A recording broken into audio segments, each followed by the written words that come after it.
araw mga bata! Magandang araw mga guro! Bagong lahat, musitayo upang sa ating In the name of the Father, the Son, the Holy Spirit, Amen.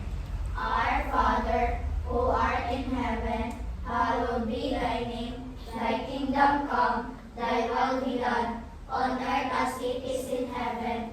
Give us this day our daily bread, and forgive us our trespasses, as we forgive those who trespass against us. And lead us not into temptation, but deliver us from evil. Amen. In the name of the Father, the Son, the Holy Spirit. Amen.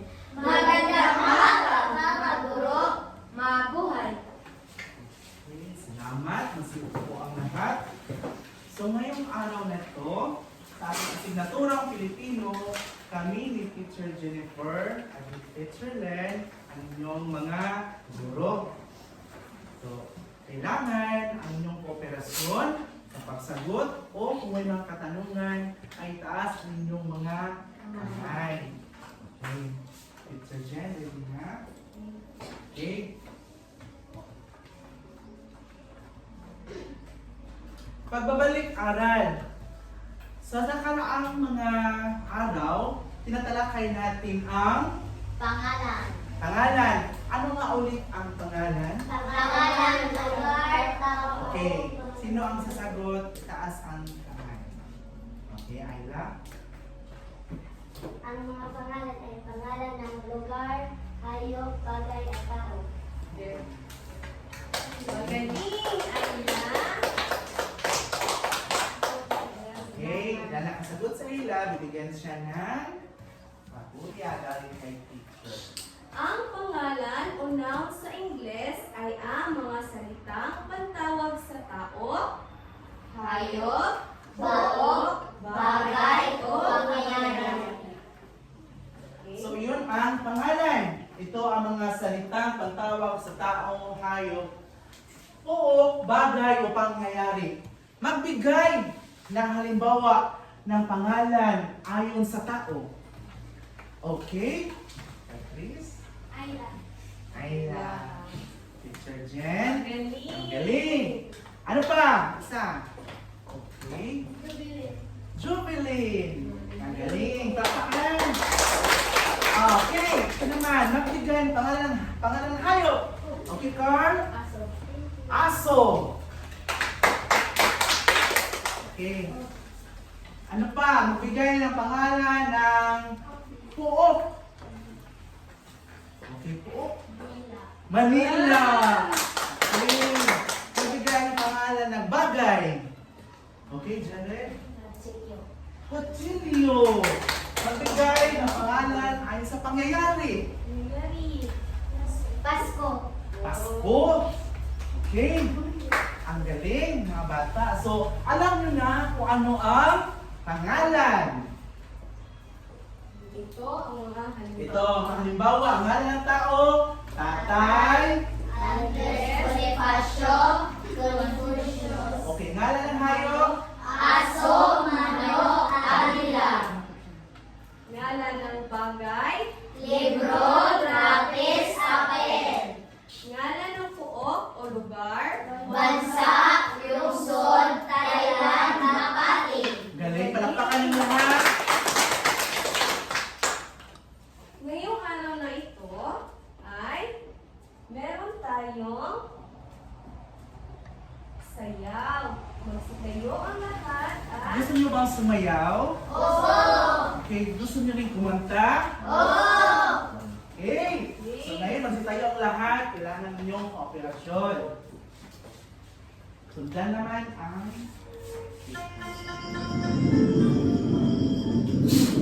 Ako, ako isang komunidad. Ako isang komunidad. Ako isang komunidad. Ako isang komunidad. La la la, sumayaw sayaw at kumidak-idak. Sumayaw sayaw at ulan ng dagat. Sumayaw sayaw at kumidak-idak.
Ako. Ay, Isa ko mo. Ano ang napapansin niyo sa mga salitang iyon? Kayo, ikaw, ako. Sinong may alam sa salitang iyon? Meron na ba? Meron bang idea? yeah. Wala pa? Okay. Ano ang inyong masasabi sa mga larawan? Okay, unang larawan. Isang bata na ba? Isang bata pa ba? Isang bata pa ba? Mm. Okay, tinuro ang kanyang sarili. So, anong ibig sabihin kung tinuro ang kanyang sarili? Ako. Ako. Oo. Okay. So, tumayo ka nga, Ayla. Sabihin mo, ako. Ako. Okay. Ako si... Ang sabihin mong pangalan at iyong edad. Ako Sa harap ng iyong mga kaklase. Ako si Ayla Catherine Basilan at Ilang taon ka na? 11, 12. taon. Ha? 11? 11? 12? Okay, 12 taong bilang. Okay, sa pangalawang larawan, ano naman ang masasabi niyo sa pangalaraw? Ang babae ay tinuturo. Tinuturo siya ng kanyang kaklase. So, ano kaya ang nasa isip niyo pag tinuro siya ng kanyang kaklase? Ay, hindi. Walang bully. Siya. So, magbigay. Okay. Ano naman? Si Jared. Ito, Jared. Ito ka, Jared. Okay. Tapos, ikaw naman, Angel May, ituro mo siya. Siya ang aking kamag-aral. Oh, very good. Galing. Oh, Tito Jen, bigyan mo ng candy. Diba? Ang galing naman. Siya, si Jared, ang kanyang kaklase ni Angel May. Ngayon, sa pangatlong larawan, ano naman ang inyong masasabi? Kami. Tayo. Tayo. O, sino to? Silang lahat. Guro. How about this one? Mag-aaral. Okay, mag-aaral. Tinuro ng mga mag-aaral ang kanyang Guro. guro. So, anong nasa isip niyo pag tinuro ng mag-aaral ang kanyang Tayo. Ay, Sila. Sila. ay, Siya. tinuro ng mga mag-aaral. So, siya. Siya. So, siya kasi isa lang. Di ba? So, anong nasa isip niyo pag tinuro ng mga mag-aaral? Siya ang aking guro. Okay, tumayo. Siya ang aking guro. Pagaling. Palakpakan. Siya ang ating bagong guro. Mas, siya pala. Pero, ngayon, kaming dalawa. Ano ang nasa isip niyo? Sila ang aking guro. Ay, sa'yo. Oh, kayo or sila. Oh, di ba? So, yun ang mga, anong tawag sa mga yun? Mga Wala pa? Wala pang idea? Wala pa. Sige.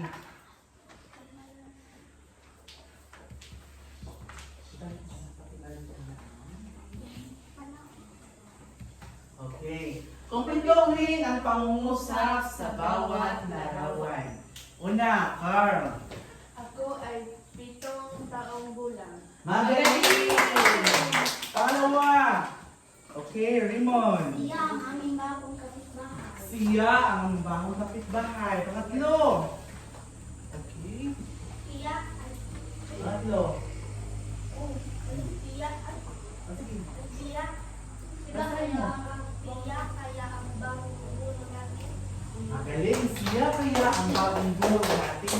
So sa mga larawan na to, ako, siya, tayo, ano ang tawag sa mga salitang iyon? Ano ang mga Panako? Okay. Panako. Mayroon pang salita na una sa panako. Panlarawan. Panarawan? Panghalip na? Panako. Magaling! Panghalip na panako. Okay. Panghalip na panako. Ano ba ang panghalip panako? Okay. Ano ang panghalip panako? Di ba? Sinabi niyo, siya ang aking kamag-aral. Siya ang aming guro. Ang O, ano ang panghalip? Panahon. panahon ay siya, ako, Tayo. sila, Kayo. ako, ikaw, sila, at tayo. Okay, yun ang mga panghalip panahon. Ang panghalip panao ay ang salitang ginagamit pamalit sa ngalan ng Tao. Okay, basahin mo lahat. Ang pamalit panahon ay ang salitang ginagamit pamalit sa pangalan ng tao. Okay, ginagamit. Mga salitang ginagamit sa panghalip, no? Salitang ginagamit sa pamalit. Ano yun? Pamalit, anong pamalit? Alisin. Oh, alili. Murag i-exchange or pulihan. Kay, kanang ano man, aron maka-describe, no? Di ba?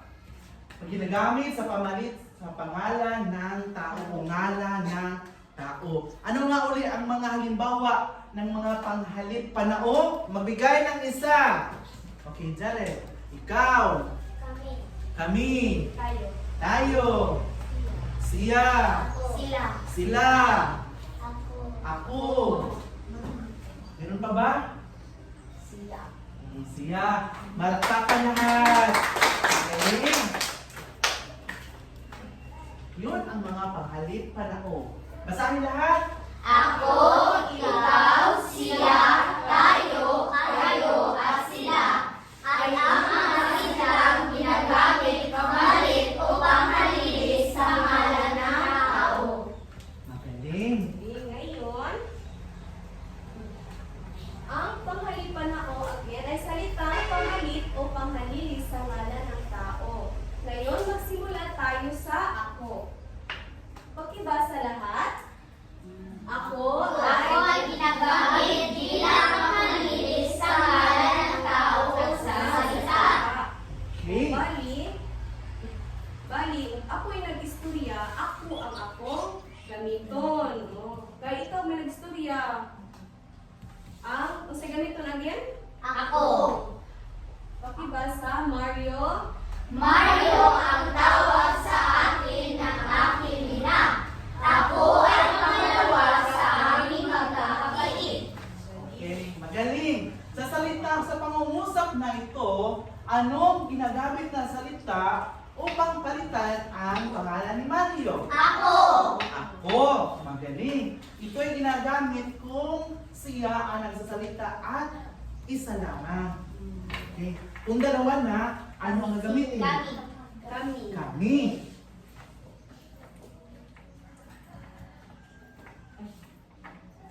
Basahin. Ikaw, ginagamit bilang panghalilis sa ngalan ng tao kausap. Kuya, ikaw po ba ang bumili ng ulam? Okay. Ang ikaw daw, ikaw, ginagamit bilang panghalili sa ngalan ng taong kausap. So, ibig sabihin, pag kausap mo si Teacher Jennifer, sasabihin kung ikaw ba ang gumawa nito, diba? Ikaw ba ang bumili ng candy? Ikaw ba ay galing sa kandihay? Ganon, pag kausap mo ang isang tao. So, sa ito, kuya, ikaw po ba ang bumili ng ulam? So, ang salitang kuya ay pinalitan ng Ikaw. ikaw. Magaling.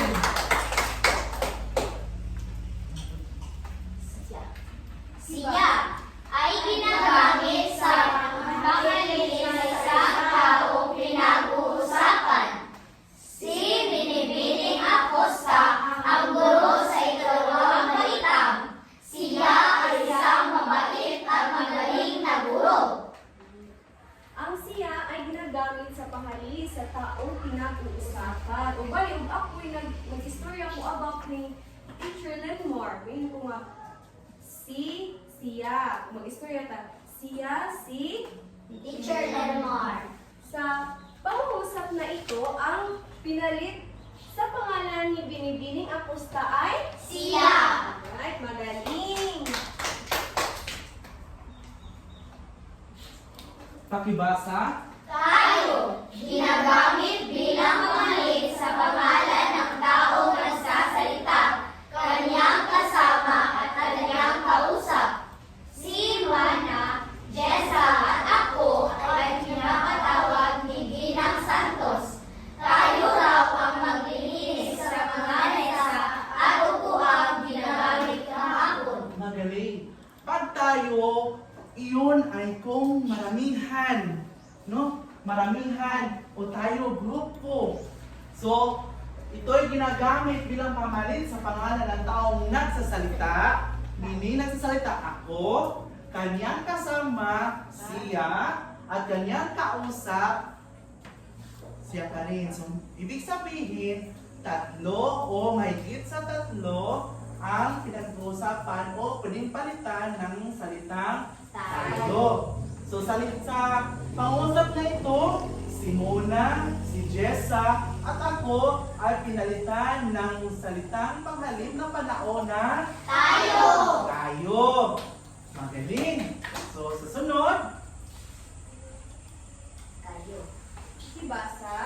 Kayo, ginagamit bilang pamalit sa pangalan ng higit sa dalawang kinakausap. Tuloy-tuloy kayo. Kayo po ba si Aling Lita at Mang Kanor? Again, ang kayo ay ginagamit bilang pamalit sa pangalan ng higit sa dalawang kinakausap. O higit, nagpasabot nga, higit. Makan sa lupa. more than one, or daghan.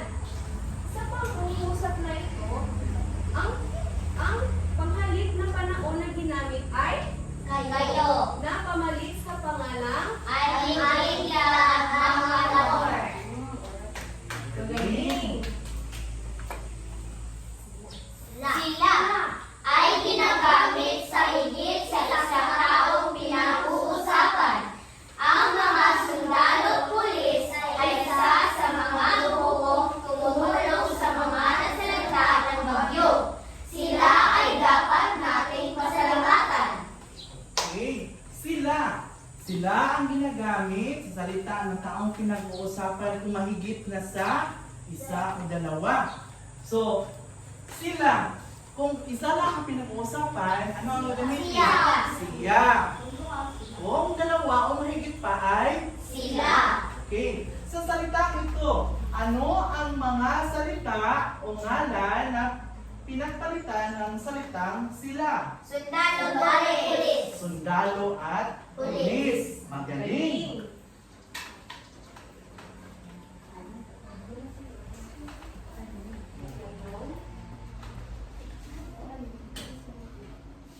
So, ito, may bilang na 6. Ano kaya ang dapat na mga salitang panao ang ating gagamitin? Okay, una. Basahin. Basahin. Okay, Carl. Ako ay ang iyong kapitbahay. Okay, basahin mo na lahat. Ikaw? Ako, siya ay ang iyong kapitbahay. So, ano kaya ang salitang pangalip-panao ang karapat-dapat na ating gamitin? Ako ay ang iyong kapitbahay. Palakpakan! Okay. Pangalawa, sino ang sasagot? Okay, si Jared. Sino pang hindi nakapagtaas ng kamay? Sige, sasunod si Ashley. Ikaw, ako, siya, ay isang Serena. Nakatira siya sa Malacca. Okay, ano ang salita natin gagamitin? Siya. Siya. Tama ba? Siya? Tama! Tama. Palakpakan si Jared. Siya ay isang Serena. Nakatira siya sa dagat. O, pangatlo, si Ashley. Ikaw, ako, siya, ang aking ate. Ang pangalan niya ay May. So, ikaw, ako, siya. So, ano ang dapat natin gamitin? Siya.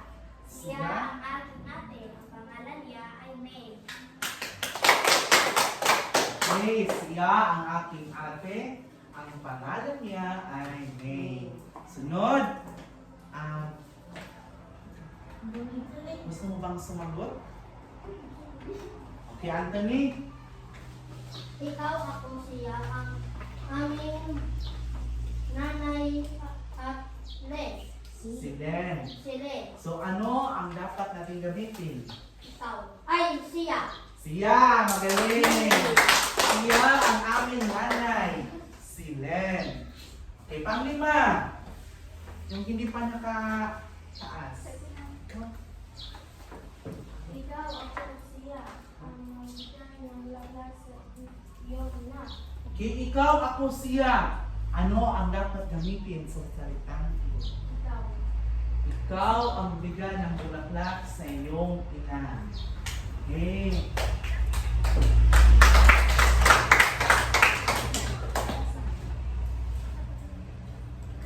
Kanim. Okay. Ikaw ako siya ang magbasa sa akin ng bola. So, ano ang salita na panghalip panaw ang ating gagamitin? Ikaw, ako, siya. Siya? Tama ba siya ang magpasa sa akin ng bola? Ano? Ikaw. Ikaw, gagaling. Ikaw ang magpasa sa akin ng bola. Ngayon, lubhang naintindihan nyo na ang mga panghalip panao. Na ikaw, ako, siya, tayo, sila, kami. Okay.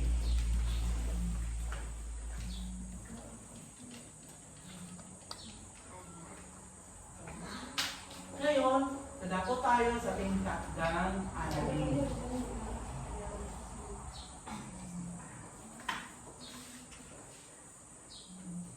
Sino ang sasagot sa ating mga itong ating pagbibigay? Okay. Basahin ang panuto. Okay. Sino magbasa? Ikaw, Anthony. Anthony. Ingon. Ako ay isang Hindi, panuto muna. Panuto. ay system isulat. Isulat ang tamang panghalip. Ikaw, ako, at siya. Okay, sabi ng panuto, isulat. Pero dahil nasa TV, basahin na lang at ibigay ang mga tamang panghalip panao sa bawat salita. Okay, so tapos na tayo pag ganun. Dito na tayo sa sunod si Carl. Blank ay si Spencer, masipag ako mag-aral. Blank si Spencer, masipag ako mag-aral. Ano ang gagamitin? Ako. Ako, tama ba? Ako? Tama! Tama, very good. Magaling. Sunod. Black at lola, Lorden, mabait at mapagdasal. Blank ang aking lola, Lourdes. Mabait at mapagdasal. So ano ang gagamitin? Siya? Tama ba? Siya? Tama? Magaling. Sunod. Sunod. Blank ay si Binibining ang iyong guro sa Pilipino.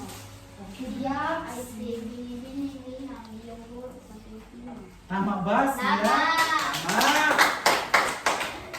Sunod. Si Blank ang magbabasa at ako ang hahawak ng aklat. Siya ang magbabasa at ako ang hahawak ng aklat. Tama ba? Siya? Okay, tama. Magaling. Sunod. Blank ang aking nanay. Mahilig siya magluto. Blank. Blank ang aking nanay. Mahilig siya magluto. Siya. Tama ba siya? Tama. Okay. Magaling. Siya ang aking nanay. Mahilig siya magluto. Meron pa ba? Picture? Gusto pa nilang sumagot?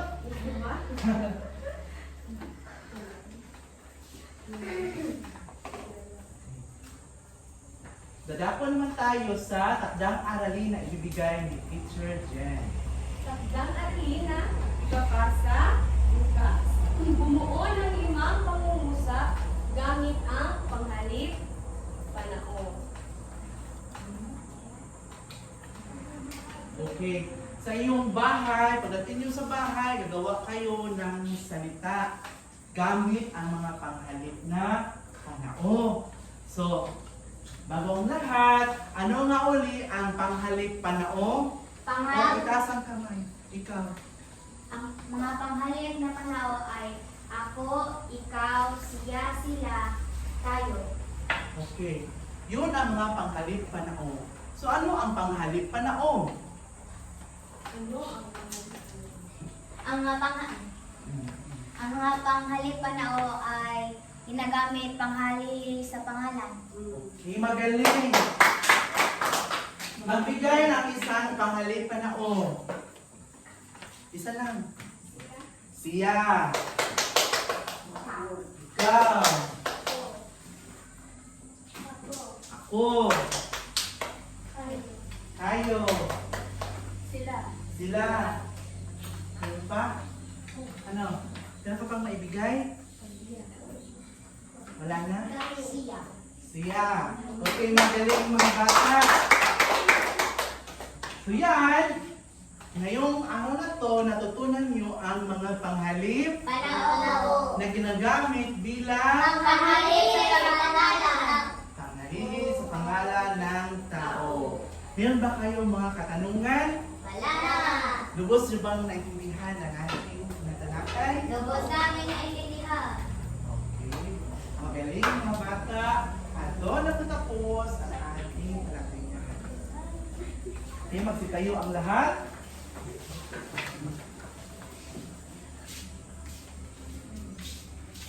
Let us pray. In the Father, the Son, the Holy Spirit. Amen. Glory be to the Father, to the Son, and to the Holy Spirit, as it was in the beginning, is now, and ever shall be, world without end. Amen. In the name of the Father, the Son, and the Holy Spirit. Amen. Goodbye, and thank you. Teacher Jen and Teacher Len. Teacher Dan and Teacher Len, mga buhay. Aga kayo panghatag din